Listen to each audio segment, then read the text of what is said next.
napanood niyong video, ipinagbabawal ipanood sa isang bata sa Cebu. Makikita rito ang isang batang babae. Nagsisisigaw. Nagpupumiglas. Hanggang sa napahandusay. Na parang bumabaluktot ang katawan. At parang naninigas ang kanyang mga braso. Hindi raw siya sinusumpong ng anumang sakit. Gawa sa pangalan ni Jesus. Wala raw siyang anumang karamdaman. Pero ayon sa mga nakasaksi, di umano, siya'y may sapi.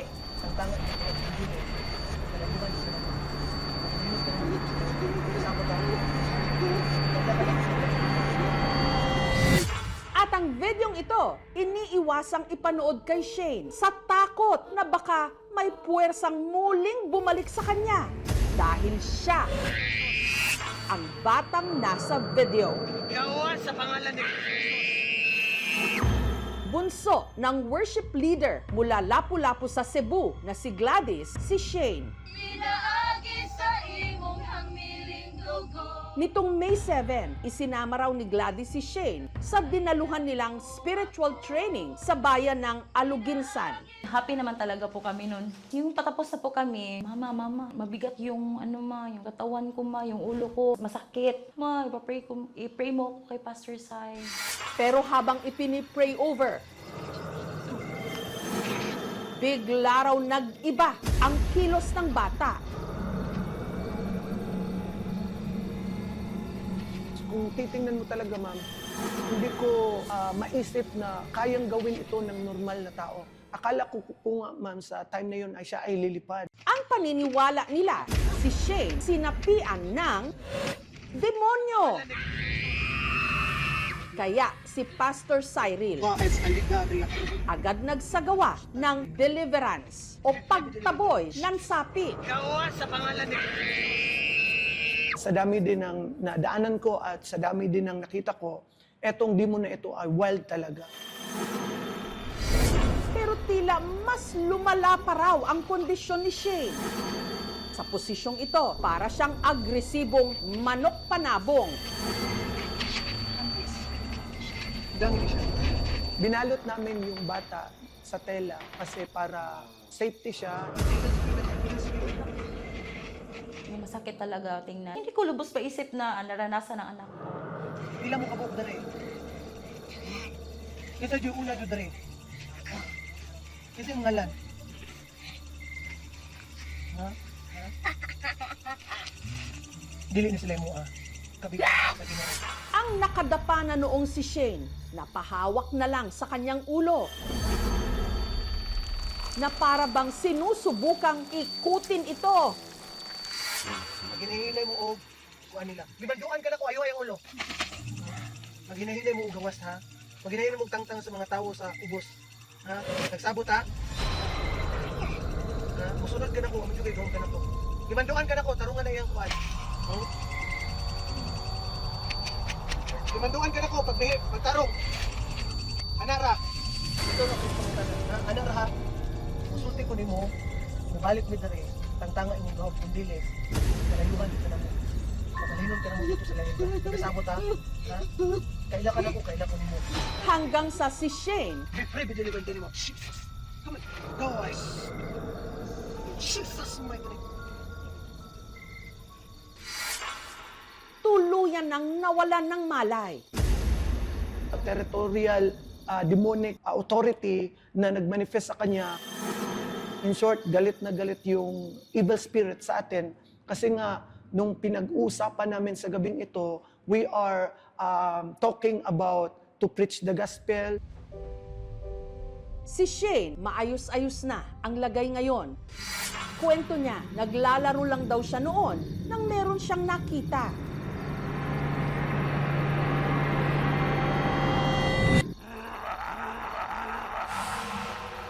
Pula yung mata, mataas yung sungay. Tapos, kulay black yung skin niya. Kabahan ako ng tumakbo. Bigat ng aking pakiramdam sa ulo ko. tsaka yung likod ko. Mabalik mi diri, tangtangan imong gahom dili. Pagkagising dito ko itawag ko sa akong pangalan. Pero murag yapon ko galuya, murag ko gilantan, pero bugnaw ko paminaw, kay naman ang Ginoo. At hindi raw ito ang unang beses na may kakatwang naramdaman si Shane. 8 taong gulang pa lang daw siya, bukas na raw ang tinatawag na kanyang third eye. Nakita rin siya ng mga heavenly things, like angels. Sinasabi niya sa akin, ma, ang ganda talaga ng angel, ma, yung pakpak. Kasi meron ako makita na yung mga demonyo. Kaya nga naman, kung ano, bata ka nang mabitaw, kinahanglan siya babad yun siya sa pulong. Mabalik mi diri, tangtangan imong gahom dili. At sa kalagitnaan ng interview, si Shane biglang Bigyan ko ng likod. ano ang nakita ni Shane? Pag bumigat, meron na nag-watch sa akin. Sinundan nga ba siya ng masamang espiritong di umano sumapit sa kanya? Mapapakrus ka sa sunod na mga nakakakilabot na nangyari sa aming pagbabalik. Gawa sa pangalan ni 11 anyos na dalagita mula Lapu-Lapu City sa Cebu na si Shane. Sinapian di umano ng demonyo. Kaman. Gawa sa pangalan ni Territorial demonic authority na nagmanifest sa kanya.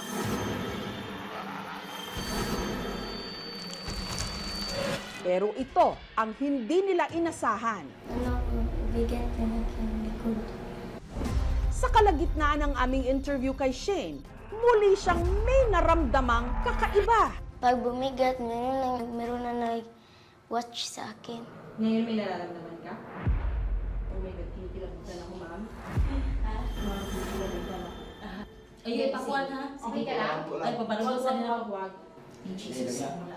Ayun, nasalan niyo na lang muna, ma'am.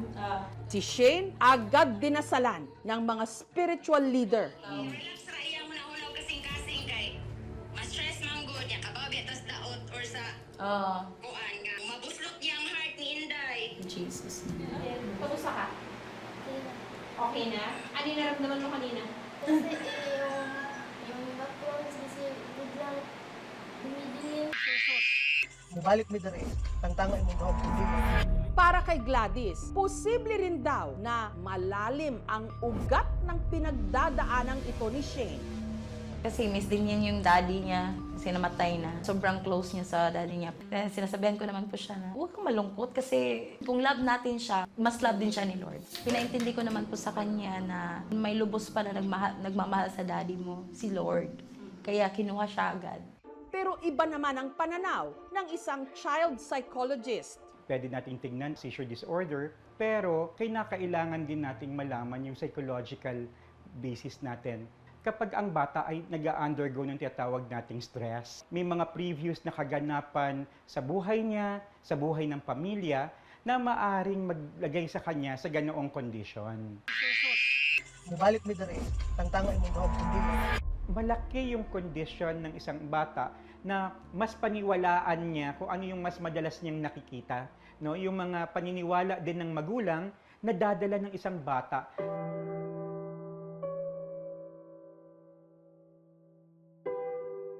Lailahi man tag mga relihiyon, lailahi ta kung asa tag mga kuan, but ako ra jud ka-advice is dapat di kita magmahadlokon. Dapat kita mag-pray kay ang kahadlok dili na is Ginoo.